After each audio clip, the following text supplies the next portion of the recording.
자, 오늘은 여러분들이 자산 규모가 적은, 저도 포함해서 여러분 모두가 지금 적은 규모로 하고 있죠. 뭐 기관 투자자가 이 영상을 보는 일은 좀 드물 테니까 이 시기가 얼마나 행복한 시기인가 이 얘기를 한번 해보고 싶습니다. 버핏도 그런 얘기 하죠. 자기가 규모가 가장 작았을 때 millions, many millions 뭐 이런 얘기 하죠. 10억에서 100억 요럴 때가 가장 행복했다. 그때로 돌아가면 너무 좋겠다. 뭐 제가 저번에 종종 얘기했듯이 50%도 낼 수 있었다. 지금도 확신한다. 이런 얘기를 하는데, 이 시기가 왜 행복한 시기고 돌이켜 봤을 때는 지금이 가장 즐거웠던 시기가 될 거라고 생각합니다. 그래서 뭐 시장이 왔다 갔다 하고 변동을 하지만 그 과정 속에서 되게 다들 어려움을 겪고, 또 나는 자산 많은 자산가들에 비해 내가 너무 적은 게 아닌가라는 그런 생각을 하는 분들도 계시더라고요. 근데 저는 이 시기가 사실은 가장 행복한 시기다, 이 얘기를 하고 싶습니다. 일단 기본적으로 가지고 있는 생각들을 먼저 디벨롭을 하고 나중에 주식 얘기를 한번 해볼게요. 여러분들 만화를 좀 많이 봅니까? 저는 많이 보거든요. 마사토키라는 만화가가 있습니다.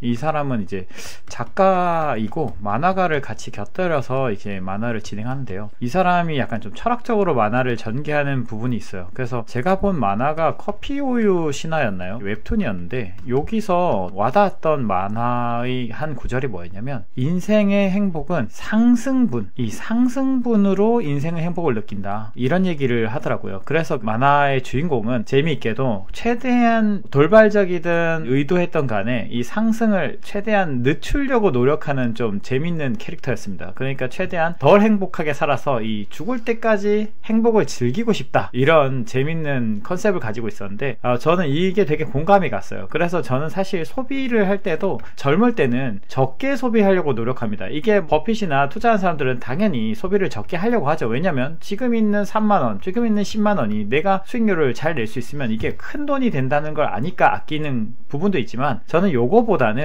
사실 쓸 때는 쓰자는 주의거든요. 그래서 뭐 사람에 대해 쓴다, 건강에 대해 쓴다, 이런 거는 오케이인데, 쓸데없는 소비를 잘 안 하려고 해요. 왜냐면 이 소비를 처음에 뭐 예를 들어서 되게 비싼 음식을 먹어요. 그래서 비싼 음식이 익숙해지면 이렇게 계단을 올라갔기 때문에 더 이상 그 이상을, 그러니까 뭐 10만원짜리를 먹었으면 뭐 금액으로 평가할 수는 없겠지만 뭐 20만원짜리나 100만원짜리를 먹지 않고서는 그만큼의 행복을 느낄 수 없다는 겁니다. 그래서 저는 젊을 때부터 되게 조금씩 행복해지려고 노력을 했어요. 조금의 자극을 통해서 행복해지고 조금 더 올라가서 더 행복해지고, 이렇게 하는 것이 물론 내가 오랫동안 산다는 전제 하에서겠죠. 그래서 건강관리가 중요한데, 어쨌든 최대한의 이 증분을 서서히 함으로써 내 행복의 총량을 증대시킬 수 있는 게 아닌가라는 그 만화가의 의견에 되게 동의를 합니다. 한 번에 계단을 넘어 올라가 버리면 요때는 되게 대단한 행복을 느끼겠지만 그 뒤에가 재미가 없겠죠. 그래서 저는 이런 게 되게 중요하다고 생각을 하고, 뭐 여러분들도 느끼는 게, 예를 들어 보면 이런 거 있지 않습니까? 뭐 집을 만약에 갑자기 40평대, 저한테는 좀 큰 집인데 어쨌든 여러분들 비슷하게 느끼실지 모르겠지만 40평대의 집에 갔다가 갑자기 20평대의 집으로 이사를 하게 되면 가구도 늘어났지만 내 만족도가 굉장히 떨어지죠. 물론 사람은 적응의 동물이기 때문에 결국에는 적응을 하겠지만, 이렇게 가는 것보다 20평에서 30평, 30평에서 40평 조금씩 늘려가는 게 사실은 행복이 계속 증대되는 느낌을 느낀다는 겁니다. 그래서 증분이 중요하기 때문에 이 증분을 조금씩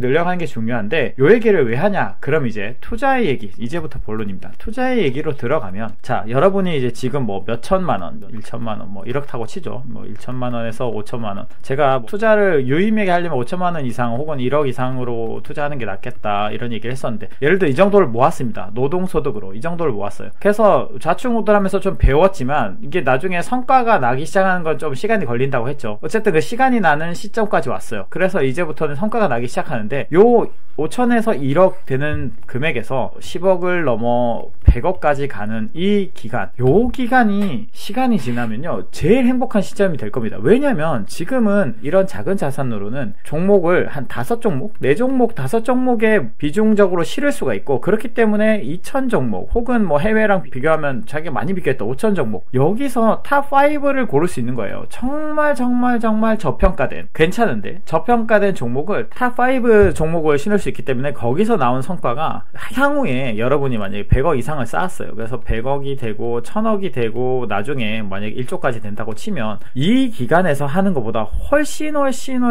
행복하고 성과가 잘 나올 겁니다. 이때부터는 수익률이 굉장히 드라마틱하게 낮아지거든요. 제가 저번에도 그래서 뭐 버핏이 그런 얘기도 했다, 그리고 우리도 그렇게 할 수 있다 라고 얘기한 거는 바로 이런 이유 때문입니다. 자산이 큰 사람들, 그러니까 이제 이미 자산 운용을 하고 계신 분들은 당연히 100억이 넘고 보통 1000억 이상을 가지고 하기 때문에 AUM이 당연히 성과가 20%대가 나올 수밖에 없는 겁니다. 이거 엄청 잘 나오는 거예요. 그래서 제가 50%대라고 하면은 주로 반박이 이런 얘기더라고요. 버핏은 파트너십 때 어떻게 했는데, 뭐 혹은 뭐 운용사들 대부분 20%인데 너 무슨 말도 안 되는 소리야, 이런 얘기를 하는데, 그게 아니라 여러분들이 가지고 있는 소액으로는 정말로 좋은 성과를 낼 수 있는 최고의 기회라는 겁니다. 이 시간이 지나면요, 여러분이 결국에는 어느 순간 시간의 문제이지 제대로 투자를 하고 계시다면 1억이 되고 10억이 되고 나중에 100억이 될 텐데, 요 뒤부터는 진짜 재미없는 구간이 되는 거예요. 왜냐? 종목을 탑5가 아니라 심지어 탑 200도 못 치는 경우가 있어요. 왜냐? 시총이 너무 작기 때문이죠. 시총이 작으면 내가 1000억을 굴린다고 생각해 봅시다. 그러면 시총이 작은 것들 뭐 500억짜리 1000억짜리를 사가지고 성과를 내기도 힘들 뿐더러, 왜냐면 유의미한 지분을 사야 되는데 유의미한 지분을 사려면 주가를 건드리게 되거든요. 내가 사는 금액이 커지기 때문에 주가를 건드리게 되고, 그래서 주가를 내려가는 구간에, 그래서 제가 이런 습관이 있는 겁니다. 내려가는 구간에 살 수밖에 없게 되고, 올라가는 구간에도 어느 정도 지나면 팔아야 돼요. 이게 그럴 수밖에 없습니다. 이 급등하고 매매가 많이 터질 때 팔아야지, 안 그러면 나갈 수가 없거든요. 그러니까 이런 부분들이 있기 때문에 금액이 커지기 시작하면 나는 이제 작은 시총에 정말 재미있는 종목들은 볼 수가 없습니다.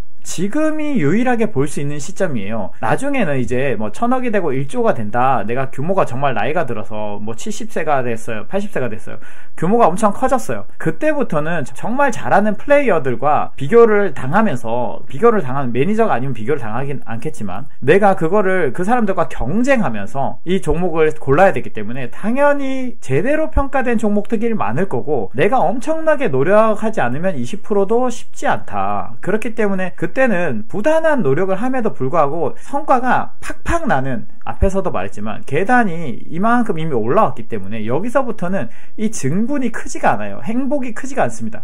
투자해서 성과가 날 때 50%씩 나고 막 이런 순간들이 되게 즐거운 거고, 이 자산이 커지는 그게 좋은 건데, 커진 금액에서는 더 이상 증분도 낮아질 뿐더러 거기서 오는 행복도 낮아진다. 그래서 이 얘기를 왜 하냐 하면은, 많은 사람들이 이제 장이 좀 내려가고 변동을 겪으면서 되게 좀 힘들어하는 경향이 있는 것 같더라고요. 자, 힘들어하는 경우가 있는데, 예를 들어 어떤 사람이 300억 자산가를 발견했다고 칩시다. 그러면 이 사람들 보면은 이제 그냥 부러워지고, 내가 언제 이걸 달성할지 모르겠다 이런 생각이 드는데, 저는 또 재밌는 건 뭐냐면, 이 욕심을 너무 많이 내는 사람은 사실은 자산을 모으기가 저는 힘들다고 생각해요. 제 관점입니다. 그래서 욕심을 오히려 내지 않고 프로세스를 계속 개선해 나가면서 반복을 하다 보면 어느 순간부터는 굉장히 수월하게 이 프로세스만 반복만 하면 자산이 증가되는 순간이 오게 될 것입니다.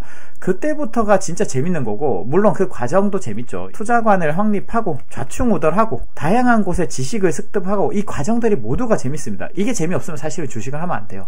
그래서 다양한 섹터의 지식을 획득하면서 사람들하고 교류하고, 그 산업에 있는 사람들하고 대화를 원활히 하면서, 그리고 내 투자관을 점점 공고히 가면서, 아, 정말로 이런 식으로 가격이 매겨지는구나. 거기서 오는 깨달음에서 오는 행복, 어떤 경우에는 이 깨달음이 정말로 저에게 큰 기쁨을 주기도 하거든요. 그래서 저에게는 사실은 내가 옳다는 걸 증명하기 위한 수단이지, 성과가 나는 게. 그러니까 약간 부수적으로 성과가 따라오는 거지, 제일 중요한 건 내가 정말로 옳은 방향으로 계속 하고 있는지, 이게 저에겐 중요하고, 여러분들이 이거에만 집중을 하다 보면 어느샌가 10억이 되고 100억이 되고 자산이 증대될 건 뻔한 일이고, 결국에는 나중에는 오히려 이 시절이 그리울 거다. 그러니까 그때 가서 나중에 60, 70세 돼서 후회하지 말고, 지금 이 시기를 너무 힘들어하지 말고 재밌게 내가 이것도 재밌네, 뭐 이 섹터도 재밌네. 저도 지금 막 다양하게 너무 모르는 산업이 많습니다. 그동안 열심히 공부했음에도 불구하고 누가 어떤 산업에 대해서 얘기하면 모르는 부분이 많아요. 그러면 또 그거에 대해서 공부해 나가고, 아 이거는 나에게 맞네 안 맞네 판단하고, 거기에 대해서 또 괜찮은 기업을 찾아내서 투자해보고, 아 이 경영자는 정말로 시클리컬임에도 불구하고 안 좋은 시기에 캐펙스를 해가지고 좋은 시기에 돈을 번다든지 뭔가 이런 걸 발견할 때